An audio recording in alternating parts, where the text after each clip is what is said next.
Hello friends, good morning and welcome back to my mini blog. আজকে আমি তোমাদের সাথে শেয়ার করব যে আমি সকালবেলা দোকানে যাওয়ার আগে কিভাবে সিম্পল করে রান্না করে রেখে যাই। তো সেটা আজকে তোমাদের সাথে শেয়ার করব। তাড়াহুড়োর মাঝখানে কিন্তু রান্না করতে হয়। আর এটা ছিল একটা মঙ্গলবারের ভিডিও ক্লিপ। তো ভিডিও ক্লিপটা ছিল, ভাবলাম তোমাদের সাথে শেয়ার করি। আর আমি বলে দিই, আমি শনি মঙ্গলবারটা নিরামিষ খাই।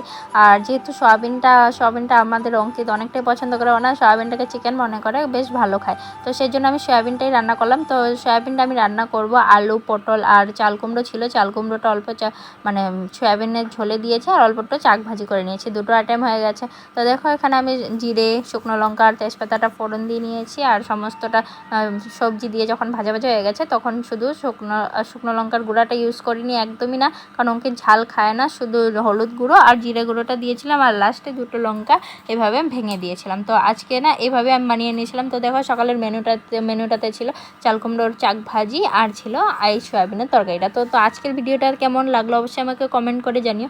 আর ভুল